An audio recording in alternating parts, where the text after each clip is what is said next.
When you are growing up and studying literature, you learn to look for a common dramatic structure.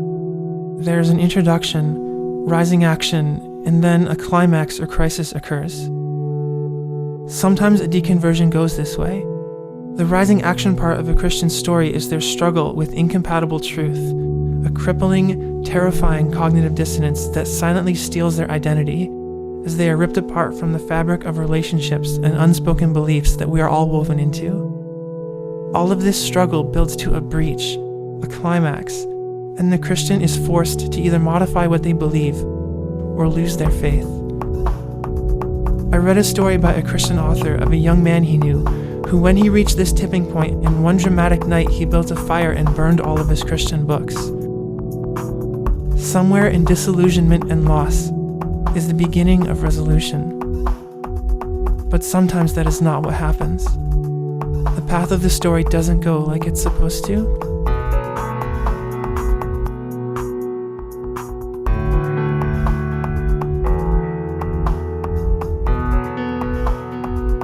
My pastor asked me and some friends to start a junior high youth group.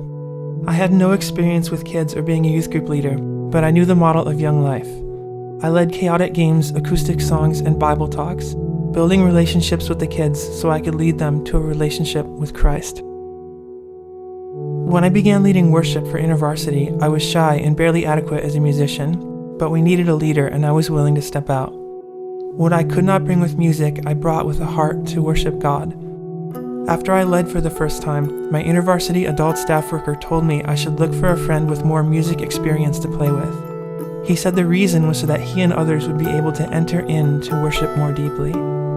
I knew what he meant by that. Musical worship is where I, had personal communion with God, and those experiences were intertwined with the music. These words, enter in, meant to enter into the presence of God as we worshipped. It is something you can feel. The book of Hebrews uses the imagery of the high priest, who used to be the only one who could enter into God's presence in the most holy place in the temple, once per year, and never without blood, because the way into the most holy place had not yet been disclosed. The author portrays Jesus as, with his own blood, he entered the most holy place once for all.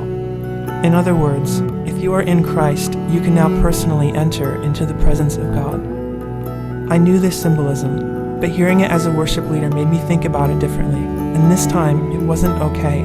Like when I read the passage about sheep and goats, like my heart was slowing down, like an impedance lodged deep inside that was radiating shades of dark through and out of my being.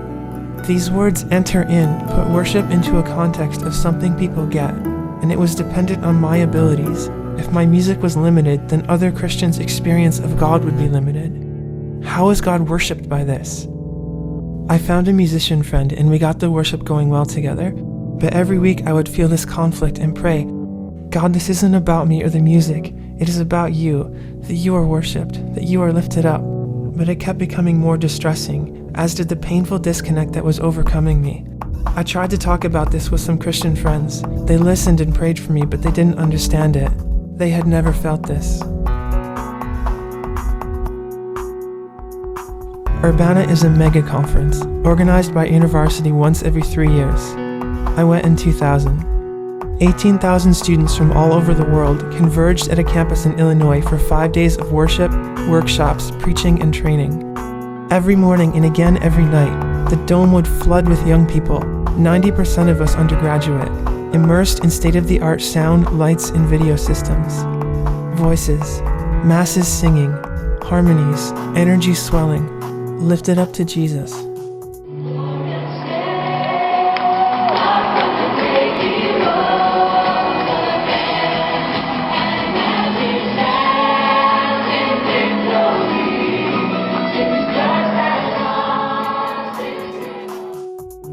Every night I quietly gripped my heart, trying to sleep on the cold dorm room floor tiles.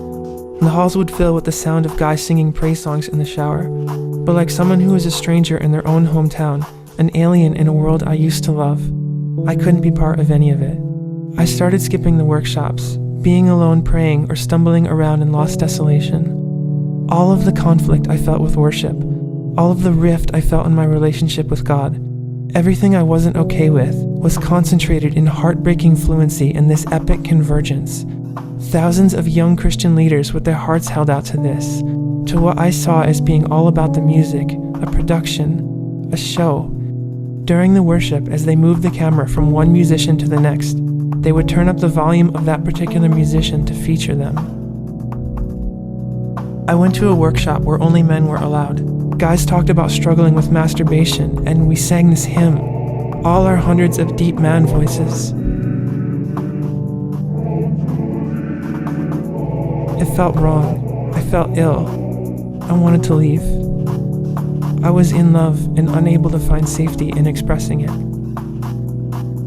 Sickness was spreading all around. I was sick. So many people were sick.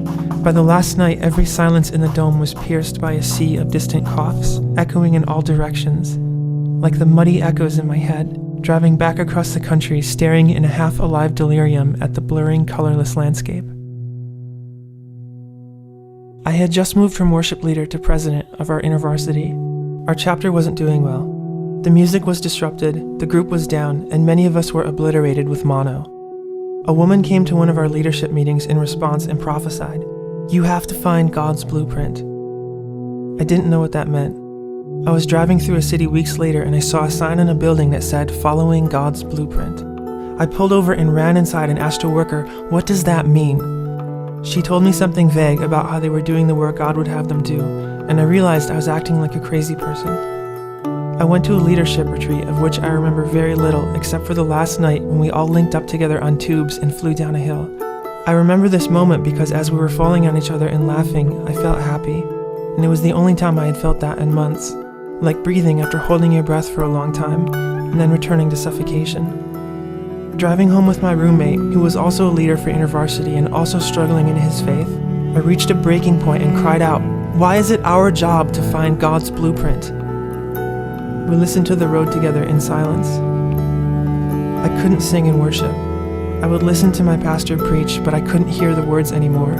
Music was one of my only means of expression, and the songs I started to write were very different from worship songs. I tried to tell Liam about all of this, my cheeks pulling back in a way I had never felt, crying. All I could get out was, "I am in a heap of mess."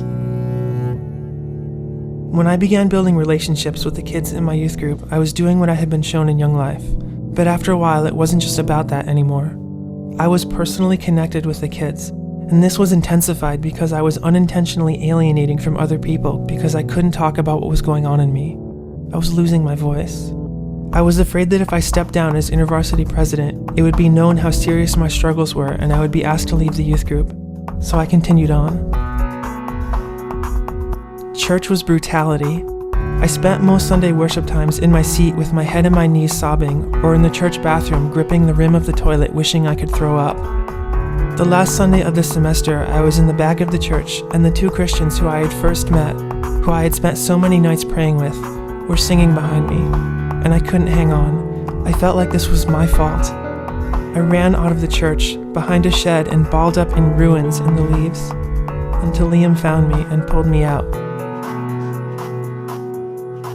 In May, at another leadership retreat, I sought out the regional director of InterVarsity and asked him the question, "When we enter into worship, is that biblical?"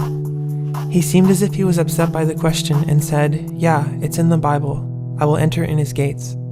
And he walked off without talking about it anymore.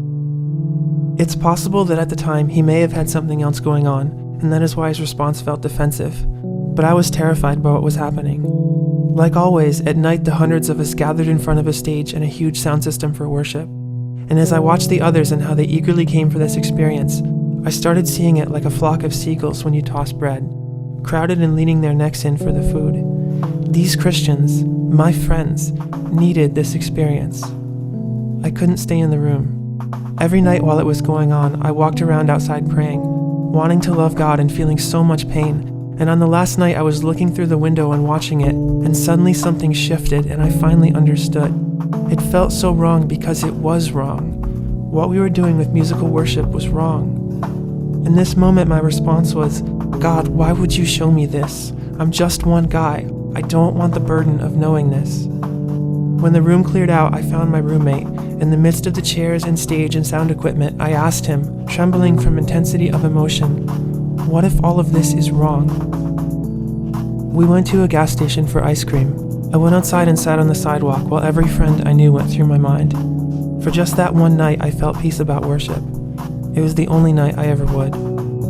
That summer, I became a counselor at a Christian camp called Aldersgate, named for the street in London where John Wesley had an experience with Jesus and went on to found the Methodist movement. And for the first time, I started keeping a journal, the writings of a broken-hearted young Christian and the consequences of belief.